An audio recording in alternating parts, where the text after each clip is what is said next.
Bonjour et bienvenue dans le monde du Guaro Loco et de la Guaro Loca. Ça fait longtemps que vous n'avez pas vu la Guaro Loca dans la chaîne ou sur la chaîne. Bonjour tout le monde. Salut la Guaro Loca, ça va bien? Salut. Oui. Qu'est-ce qui s'est passé de bon avec toi dans la dernière année? On ne t'a pas vu souvent? Non, occupé à faire d'autres choses. Ah, en effet, oui. Comme vous pouvez voir, on est dans un nouvel environnement. C'est maintenant la Guaro Loca qui va faire tous les vidéos de déballage et les vidéos techniques d'imprimante. Ça risque d'être différent. Oui. Non, comme vous pouvez voir, pour l'année 2023, j'ai refait un petit peu mon studio. Je manquais un petit peu d'espace. Je trouvais que ça manquait de couleur, ça manquait de profondeur. Fait que j'ai replacé, vous reconnaissez les deux étagères au fond. Alors, je les ai déplacées plusieurs fois dans l'espace que j'ai. Là, je les ai mis comme ça. Vous voyez ici que j'ai deux Bamboo Lab. Puis, toutes mes autres imprimantes sont de ce côté-là. Donc, vous les voyez pas parce qu'elles sont en arrière de la caméra. Puis, c'est ici que va se passer toute la magie des imprimantes 3D. Puis, là, quelques jours, j'ai posé la question sur YouTube, savoir si vous avez des questions pour nous. Et puis, on va faire une session questions et réponses. Alors, la Guaro Loca va me poser les questions que vous avez posées. Puis, on va tenter d'y répondre. On y va? Oui, on y va. Première question. Alors, Guéric te demande, que penses-tu des projets comme les Vorons? Sont-ils pour toi des solutions viables ou vont-ils disparaître avec des machines comme les Bamboo Lab ou peut-être la Prusa XL? Je pense que les Vorons vont rester. Ça répond quand même à un besoin. Quelqu'un qui veut monter son imprimante, qui aime ça, contrôler 100% de l'imprimante, c'est des imprimantes qui sont parfaites pour ça. Les P1P, les Bamboo Lab, la X1 ou la P1P, la X1C, excusez-moi, ou la P1P, c'est des imprimantes qui sont très performantes, que le prix est quand même abordable pour ce qu'ils offrent, sauf qu'on peut pas modifier grand-chose. Je peux pas aller changer le firmware, je peux pas, en tout cas pas encore. Mais les Vorons, par exemple, ou les Trodon, les imprimantes de ce style-là, vont rester parce que pour ceux qui ont besoin de jouer dedans, ben ça reste quand même des bonnes imprimantes. Donc, c'est des très, très bons produits. Je dois avouer, par exemple, que de passer 40 heures à monter une imprimante, moi, même si j'aime ça, j'ai pas 40 heures, là, mais peut-être que lorsque je vais être à la retraite, je vais trouver ça intéressant. Mais je pense que les Vorons vont quand même rester là encore un certain temps. Mais quand je dis les Vorons, c'est les imprimantes de ce genre-là. On parle aussi des Rat-Rig et puis toutes les autres de ce genre-là. C'est bon.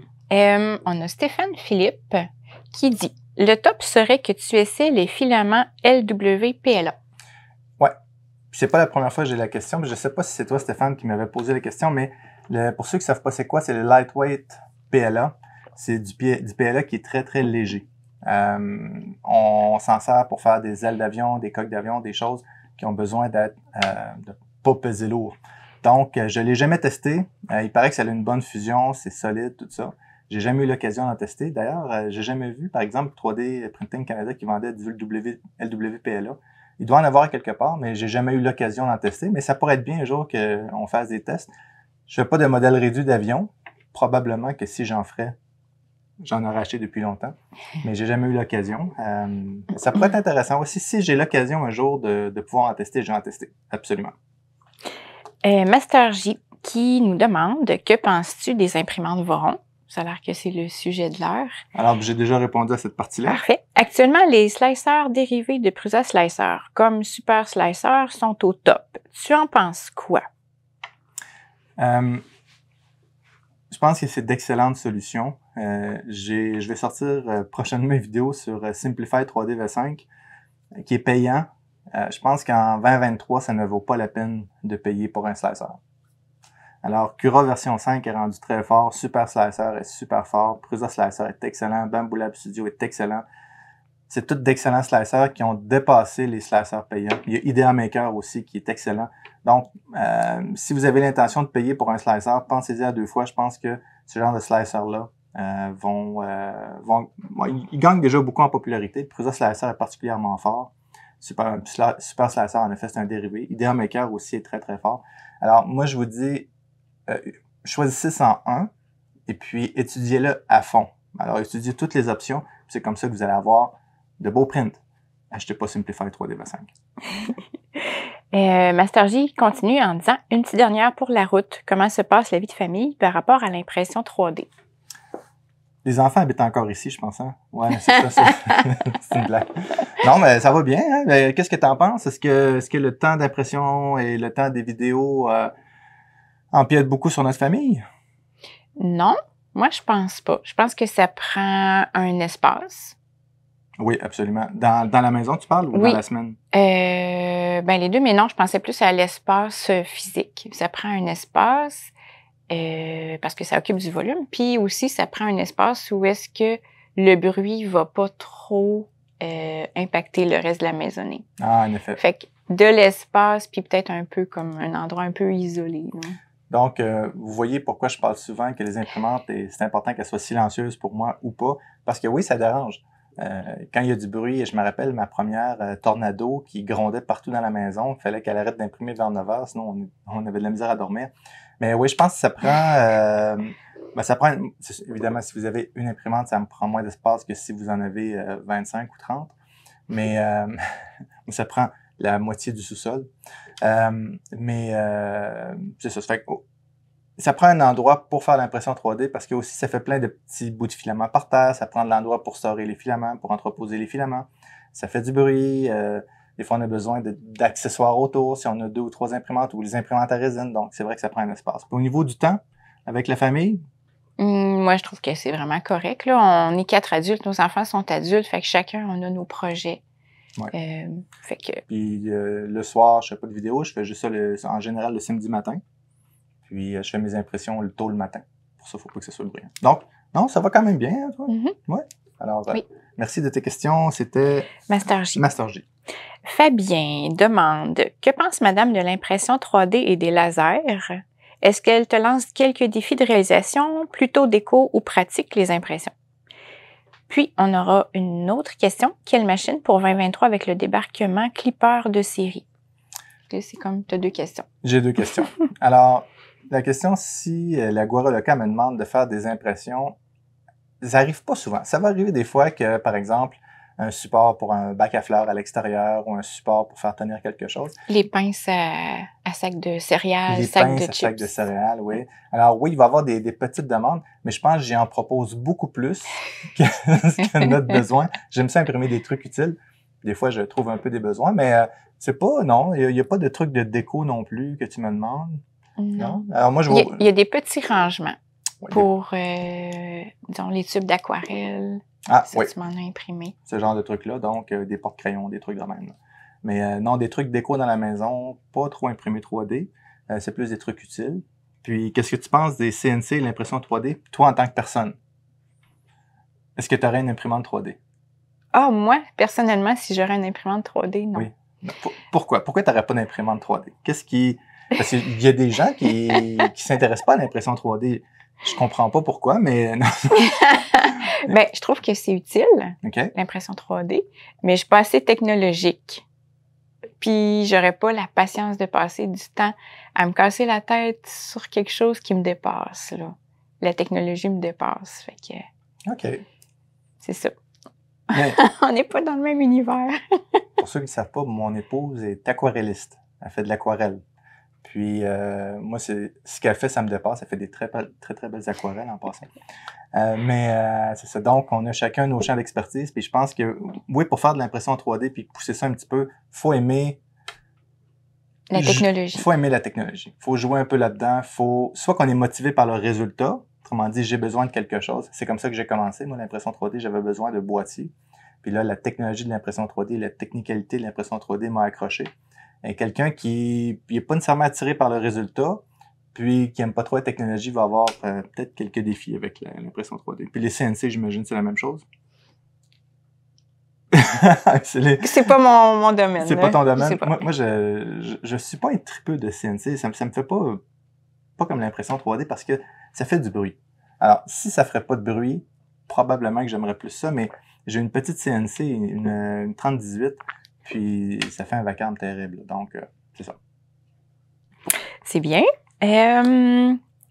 Chris nous demande, est-ce qu'une vidéo présentant une conversion d'un système Octoprint vers Clipper est en préparation? En préparation dans ma tête, oui. Alors, je vais en faire une. Je vais vous montrer comment installer un Clipper de A à Z sur une imprimante, peut-être sur l'artillerie, quelque chose de même. Ça va être, la première vidéo va être une installation de base, c'est-à-dire une installation simple. Il y a des packages déjà tout prêts pour installer Clipper. On l'installe quand même, il faut installer Linux et tout, pas le Linux, là. Le PyOS, tout ça. Mais il y a des installations qui sont faciles, des installations qui sont vraiment toutes manuelles. Je vois plus ou moins l'avantage de nos jours faire l'installation en manuel de tous les packages, mais vous allez voir ça dans les prochains mois. Je vais faire une vidéo là-dessus. C'est bien, c'est bien. Jean-Noël demande, je me demandais si c'était pertinent de créer une mini-formation et ou une vidéo qui permettrait aux débutants de s'en sortir avec le choix, l'achat, les obstacles à surmonter pour démarrer dans ce domaine. C'est une bonne question. Il y a tellement de choix d'imprimantes, il y a tellement de choix de filaments. Je pense que ça va dépendre beaucoup de ce qu'on veut faire. Mais en effet, il pourrait y avoir une vidéo qui parle de c'est quoi le but que vous attendez. Est-ce que vous voulez juste vous amuser à faire de l'impression 3D ou vous voulez créer des choses? Quel type de choses? Puis à partir de là, il y a comme un arbre de décision qui va vous pointer vers la bonne machine. Mais c'est ça. Alors, quelqu'un qui veut faire, par exemple, des appliques murales, peut-être que la CR30 pourrait être une bonne option. Elle imprime très, très, très long. Ou une 400 par 400. Alors, ça va dépendre. Oui, ça pourrait être intéressant, mais c'est ça. Alors, il faudrait faire l'arbre de décision sur le choix de l'imprimante. Je vais y penser. Ça me semble compliqué un petit peu, mais je garde ça dans mon sac à idées. C'est bien. Éric dit, pourrais-tu nous expliquer comment tu as reprogrammé ton rembobineur ou c'est simplement Marlin que tu as confirmé à partir des axes X, Y, Z? Non, c'est un secret national bien gardé. L'information est hautement secrète, donc je peux pas en parler. Non, c'est une joke. C'est une blague. C'est simple. C'est que dans Arduino, j'ai choisi un Atmega 2590. Le Arduino Mega, je me rappelle plus du numéro, là. Arduino Mega. Puis je l'ai programmé comme un Arduino normal, tout simplement, comme si je gérais le driver avec un Arduino. J'ai pas pris un Marlin. Pas du tout. J'ai été dans le Marlin pour voir c'était quoi les pins, là, dans le, mettons, ramps, les pins du MKS Gen L. Mais j'ai vraiment programmé juste comme un Marlin. Pas comme un Marlin, excusez-moi, comme un Arduino standard. Donc, non, c'est pas un Marlin modifié que j'ai pris. Puis, tout ce que je fais, c'est je calcule le nombre de rotations par step. Le step par rotation, excusez-moi. J'ai fait le calcul pour que les deux soient synchronisés ensemble. C'est-à-dire qu'à chaque, par exemple, 1,8 degrés, ben, je tasse de 0,1 mm ou quelque chose dans le même. Donc, j'ai fait le calcul. J'ai traduit ça en step par millimètre. Puis, c'est comme ça que ça me permet de synchroniser la bobine avec le déplacement. Puis, les end-stop, ben, à chaque cycle, je dis, si le end-stop est égal à 0, par exemple, tu inverses la direction du moteur. Alors, il y a une direction qui est 1 ou 0, puis ça change de direction. Puis lorsque le détecteur de filament, la pin du détecteur de filament est normalement ouvert ou normalement fermé, je me souviens plus, là. Alors, ça fait juste arrêter le processus. Tu vois, c'est pour ça que ça me dépasse. J. Connolly demande, moi j'aimerais bien que tu fasses un retour en bref sur les machines et comment bien elles ont été à long terme. Ouais, il y a beaucoup de personnes qui me demandent ça. Ça serait intéressant que je fasse mes imprimantes préférées ou le retour. J'ai eu 70 imprimantes. Je peux pas revenir sur toutes les imprimantes. Ouais, je pourrais revenir sur 70. Ouais, j'ai arrêté de compter à 65 puis je n'ai reçu plus que 5 depuis, donc c'est beaucoup, hein. J'ai besoin d'aller voir le psy, hein, c'est ça? Non, mais vous devez savoir que j'en ai pas 70 dans la maison. Okay? J'en ai donné beaucoup, j'en ai vendu quelques-unes. J'en ai prêté aussi à des gens qui débutent en impression 3D. Fait que je me rappelle même plus combien j'en ai en prêt, mais je vais en avoir une vingtaine en prêt présentement. Je pourrais pas vous dire exactement combien. Mais c'est ça. Donc, ouais, je pourrais faire un retour sur certaines imprimantes, là, les plus populaires. Ce serait une bonne idée comment est-ce qu'ils vieillissent. Donc, ouais, je mets ça aussi dans mon petit sac à idées, dans ma poche. C'est bon. De la part d'Amandine, imprimes-tu autre chose que du PLA? Si oui, quoi? Et as-tu des conseils pour imprimer des matériaux spéciaux sur des imprimantes standards, imprimantes à moins de 1000 €? J'imprime principalement PLA, PETG. Alors, c'est les deux matériaux que j'utilise le plus. Je dirais 60% PLA, 40% PETG, mettons sur ces deux matériaux-là. Mais j'imprime aussi du nylon. J'imprime du PETG fibre de carbone. J'imprime du PLA fibre de carbone. J'imprime de l'ABS et de l'ASA. Alors, un conseil pour imprimer ça, ben, pour les matériaux spéciaux comme le nylon ou PA, PA6, l'ASA, l'ABS, tout ce qui est un peu spécial, ça prend une imprimante qui est fermée.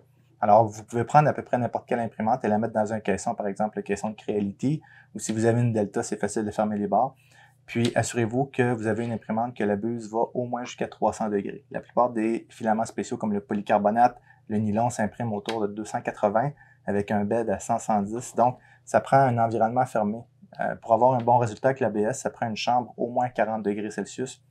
Donc, si vous prenez par exemple une Ender 3, vous mettez une tête micro-suisse dessus, ben, vous pouvez la mettre dans le caisson de Creality puis imprimer du polycarbonate avec si vous voulez. Vous mettez un wham-bam sur le dessus ou n'importe quelle autre surface là, qui va supporter le polycarbonate et vous pouvez imprimer là-dessus. Donc, ça prend pas énormément d'argent. La tête micro-suisse vaut une centaine de dollars avec plein métal. Puis ensuite de ça, vous la mettez direct drive si vous voulez imprimer du TPU, TPE dans le caisson de Creality qui vaut un autre 100 $. Donc, vous faites à peu près un 200 $ de modification. Et votre Ender 3 va imprimer du polycarbonate comme un chef. Qu'est-ce que tu en penses? Bonne idée? Oui, tout à fait. Excellent.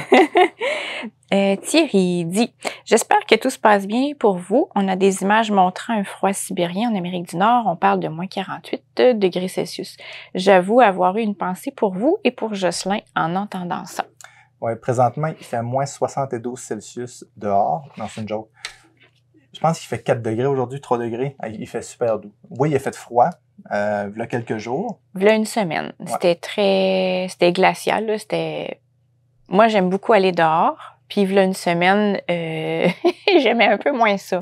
Puis, où est-ce que Jocelyn habite? C'est encore plus froid. C'est encore plus froid. Alors, d'après moi, les orignaux ont gelé debout dans la forêt. Mais non, c'était très froid, mais ça l'a bien passé. On est bien équipé.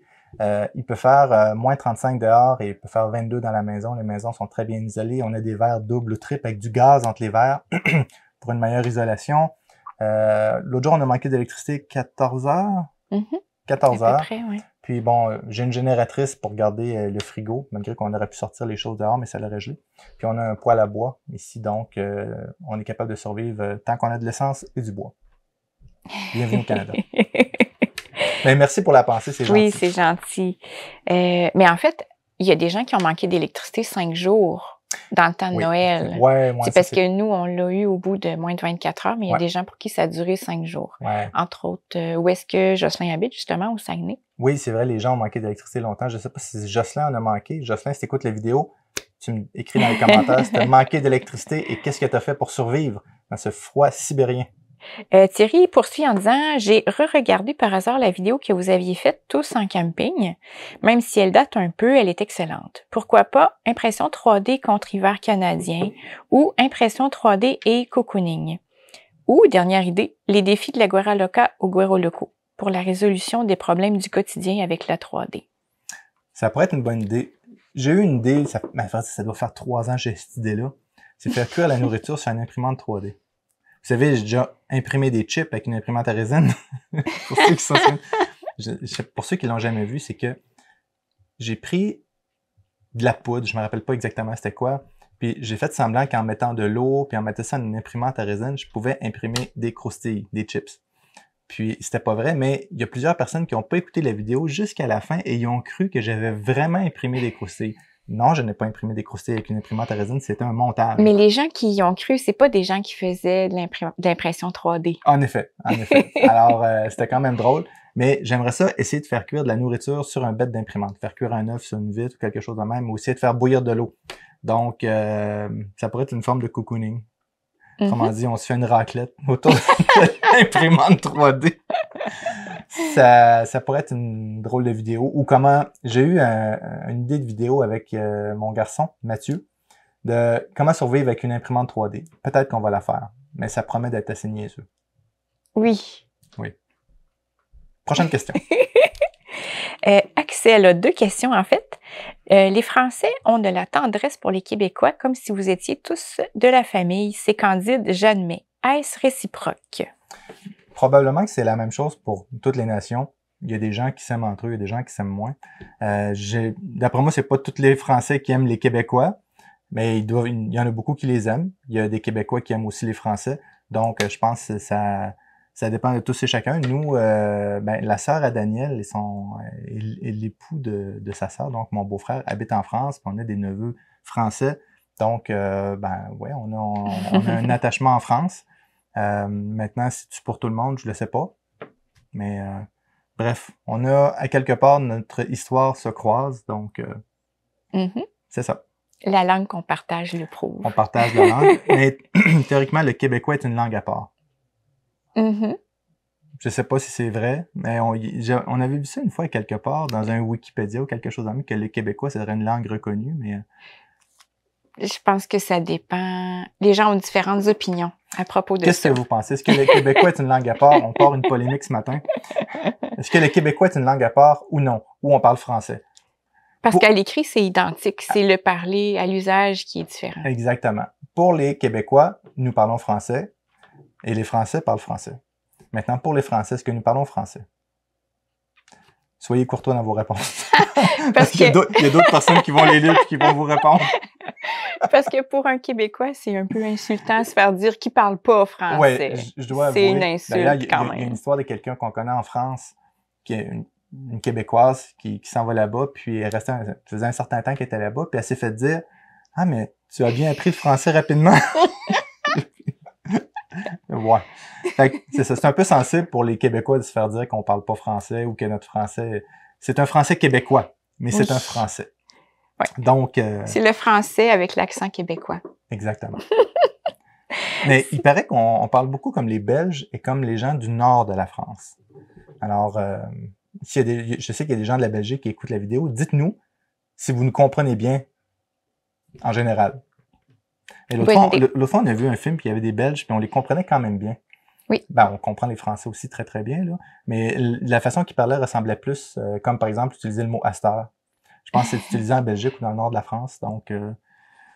Mais si on écoute un Tintin, le français dans Tintin va nous être plus familier que le français, disons, de Paris. De Jean Renaud. Oui, en effet. Oui. Alors, Axel poursuit en disant « Quel est le point d'acheter une imprimante 3D à 150 € et devoir investir le double en amélioration? » Je pense que c'est pour le plaisir. Alors, quelqu'un qui veut pas améliorer son imprimante va payer une imprimante plus chère, une imprimante qui est plus complète, une imprimante qui fait plus de trucs.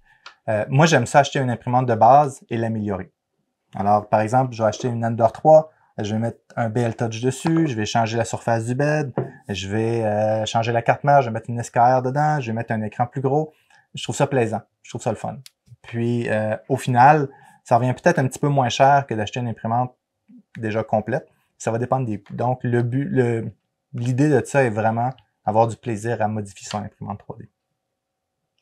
Très bien. Cricri 3D. Pardon. Cricri 3D. Cricri 3D. D'ailleurs, Cricri, c'est quelqu'un qui laisse des commentaires depuis longtemps, qui est fidèle à la chaîne depuis des années. Le nom m'est familier. Oui. Alors, Cricri 3D dit « Beaucoup moins de unboxing d'imprimantes 3D, c'est voulu ou non. Ça me manque les vidéos sur les add-ons et autres, comme du temps de la Tornado. Je trouve que cela est plus enrichissant que des tests de filament ou CNC. » Je dois avouer que les tests de filament, je me suis fait un peu tanner. Ça fait déjà quelques temps que j'en fais plus. Je vais faire des tests de filament quand c'est un filament spécial. Par exemple, un PJEC de la fibre de carbone, du nylon, ce genre de trucs-là, je trouve ça intéressant. Des nouvelles marques aussi, ou des marques qui ont, par exemple, fait au Canada, je trouve ça intéressant de les tester. Mais tester, par exemple, du filament, je dirais pas générique, là, mais du PLA, ça reste du PLA. À moins que ce soit du PLA+, ou des choses de même. Je vais en faire à l'occasion parce que des fois, je trouve ça intéressant de la tester avec la machine, ou des fois, j'ai simplement envie de tester un filament, mais j'aime mieux les filaments spéciaux. En ce qui est des unboxings, j'en fais déjà moins. J'en fais encore à l'occasion, parce que je trouve ça le fun, partir une nouvelle imprimante, mais à ça, il faut que les imprimantes aient quelque chose de spécial. Alors, si c'est un clone d'une Ender 3, c'est juste qu'elle a un super touch niveau patente machin truc, j'ai pas d'intérêt. Alors, j'en refuse beaucoup. Mais si, par exemple, c'est une imprimante qui arrive nativement Clipper, qui a des options intéressantes, Clipper, c'est quand même nouveau. Ben, nouveau. De plus en plus nouveau sur les imprimantes. C'est nouveau sur les imprimantes qui arrivent nativement avec Clipper. Alors là, oui, je vais la tester, ça m'intéresse. Même si le reste de l'imprimante ressemble à une Ender 3, je vais regarder le côté Clipper, l'intégration, les choses qu'on peut faire. Puis je pense que aussi ça aide les gens lorsqu'on qu'on teste des imprimantes un petit peu différentes. Quand même que je ferais des tests sur la Ender 3, V2, V3, V4, Neo, Smart, Smart Plus, Neo Plus, Super Smart Plus, Neo. Ça reste une Ender 3 avec des bébelles autour. C'est tous des vrais noms? Non. le premier, oui. Okay. La Neo, oui. La Plus, oui. Okay. La Saint Smart, oui. J'ai comme additionné les noms. Okay. Mais c'est ça. Probablement qu'il doit exister. Il doit y avoir à peu près 120 clones de la Ender 3. Ouais. C'est ça. Ça devient Donc, redondant. oui, mon unboxing, je vais faire des vidéos d'ailleurs, j'en ai déjà enregistré, que vous savez pas, sur, par exemple, comment diagnostiquer la sous-extrusion, puis des reviews aussi sur les slicers. Je vais en faire sur les Bambu Lab aussi parce que je trouve que ça vaut la peine. Je pense qu'ils sont en montée. Donc, je vais expliquer par exemple Bambu Lab Studio, ce genre de trucs-là. Peut-être un jour, je vais faire une vidéo de Super Slicer. Je pense que Marc, mon ami Marc, le super modérateur du groupe Facebook et de la chaîne, il joue beaucoup avec Super Slicer. Il est très, très bon là-dedans. Puis, je vais peut-être faire des retours sur des imprimantes aussi, comme la SR ou la Artillery après 2 ans. Comment est-ce qu'elle a vieilli? Elle ressemble plus d'une Artillery. Oui, elle ressemble encore, mais elle est là présentement. Mais elle n'a plus grand-chose d'une Artillery. Mais c'est pas grave. Elle est rendue avec Clipper. C'est ça. Donc, ça va être ce genre de vidéo-là qui s'en vient pour 2023. Un petit peu moins de review, d'unboxing. Un petit peu plus technique, des suivis, des choses de même. Très bien. Dom Van dit « Moi, j'aimerais bien voir une vidéo ou plusieurs vidéos sur les Bambu Lab, sur le changement de bobine, sur le AMS et aussi sur Bambu Lab Studio. » Oui. Ça va être fait. C'est bon. Droit au but. Stéphane dit... Oui, excuse-moi. Je vous dis une primeur. J'ai des prototypes de trucs Bambu Lab présentement qui ne sont pas publics, que je suis en train de tester pour Bambu Lab. Écoutez, suivez ce qui arrive avec Bambu Lab. Ils vont à une vitesse incroyable. Ils vont faire des ajouts, des améliorations dans les prochains mois. Je vous le dis, on va être ailleurs. Fait que, je suis en train de tester ça. Je peux pas en parler, mais il y en a. Je vous laisse deviner. Regardez aussi le live qu'on a fait avec Teddy, puis Cédric de Bambu Lab, puis il y a quelques... Des indices? Quelques indices, ouais. Très bien. Stéphane Roard dit « Bonjour, je suis de Lille. Comme tu as une FLSUN Racer, une petite vidéo des réglages que tu as mis. » La FLSUN Racer, j'ai pas fait beaucoup de réglages. En fond, j'ai juste ajusté le profil, un petit peu de rétraction, des trucs de même, mais le profil est assez de base. Le firmware, c'est le firmware de FLSUN de base. J'avais mis Clipper dessus pour le tester, mais je vois pas d'avantage. Cette imprimante-là a de la misère à imprimer à plus que 150 mm par seconde à cause du refroidissement. Donc, présentement, elle est de base. Puis, le slicer, j'utilise Simplify 3D 4 pour cette imprimante-là et Super Slicer. Puis, c'est assez de base, c'est-à-dire rétraction de 5 mm, température autour de 225 pour le PLA à 150 mm par seconde, bed à 60. Alors, c'est vraiment de base. C'est celle-là ou celle-là? C'est la plus petite des deux. Parce que ici, j'ai la FLSUN, la SR, puis à côté, j'ai sa grande sœur qui est la V400, que je vais faire une vidéo là-dessus dans quelques jours. Ben, la vidéo est faite à redire, il faut que je l'édite, puis il faut que je la mette en ligne. Pascal demande, pourriez-vous nous faire une vidéo concernant Bambu Lab Studio, car il n'y a que des vidéos en anglais. Absolument. C'est bon, parfait. Dernière question, Samuel. Quand est-ce qu'on va voir la Prometheus sur la chaîne? Alors, Sam, je dois vous dire, Sam est ici à Drummondville, travaille, je sais pas s'il travaille encore chez Addison, mais en tout cas, je l'ai rencontré chez Addison. Sam a développé une imprimante à la résine gigantesque qui s'appelle la Prometheus. Il a designé son propre board. Je sais que son board aussi, il va faire aussi pour des imprimantes 3D, donc c'est ça. Alors, c'est celle qu'on avait vue chez Addison, qui oui, en a fait la vidéo avec Jocelyn. Là. Alors, c'est elle, la Prometheus. Okay. Puis, il paraît que c'est quelque chose à voir. Donc, Sam m'a dit que peut-être en février, je pourrais avoir l'occasion de mettre la main sur une. Donc, Est en production? c'est un petit peu un do-it-yourself. Ah, OK. Alors, tu achètes tes composantes, tu la montes toi-même, et tu un petit peu open source. Ou tu peux acheter, je crois, des packages, je les ai faits, mais j'ai pas beaucoup de détails là-dessus. Il faudra que je parle avec Sam pour voir là qu'est-ce qu'il y en est, comment est-ce qu'il y a le package, si on doit tout faire nous-mêmes, tout acheter nous-mêmes, ou il vend des packages. Je sais pas, j'ai pas plus de détails, mais je sais que c'est tout une bête. Là, elle a un écran de 10 pouces, je crois. Alors, elle imprime sur une grosse surface. Je sais pas combien de litres de résine qui embarque là-dedans. Là, mais, OK, c'est à résine. c'est à la résine, oui. OK. C'est une imprimante à la résine. Mais OK. la carte mère qu'il a développée peut être utilisée aussi pour une imprimante 3D. Donc, peut-être en février quelque part, Sam, je n'attends qu'après toi. À suivre. C'était tout pour les questions? C'est tout pour les questions. Alors, moi, j'ai quelques questions pour vous. Comment vous trouvez le nouveau studio? Si vous vous demandez c'est quoi le rond en arrière, de ce côté-là, ici, là, c'est que là, c'est mon poste de travail. Parce que mon studio est dans ma maison. Puis, des fois, je travaille à la maison. J'ai mon ordinateur. Alors, mon ordinateur est là. C'est mon écran que vous voyez. Puis ça, c'est la lumière quand je fais des vidéoconférences ou des trucs de même. Donc, c'est ça. Ici, j'ai quelques imprimantes. J'ai la Bambulab X1 Carbone. J'ai la P1P. En bas, j'ai la Hurricane de BQ. Puis l'autre à côté, j'ai la CR6 qui est modifiée pour imprimer du filament de métal. Oui, du filament de métal. Du vrai filament de vrai métal. Oui. Ça fait des mois, on a envoyé les pièces se faire traiter. Ça s'appelle sintering. C'est un traitement spécial qui transforme une pièce imprimée en 100% métal. C'est une pièce qui a 80% de métal, on la passe dans un traitement. C'est vraiment compliqué de faire ce traitement-là. Ça fait des mois qu'on attend après les pièces, mais ça va venir par arriver. Alors, les gars qui font ça sont très occupés. Alors, je laisse mon imprimante là. Comment vous trouvez le studio?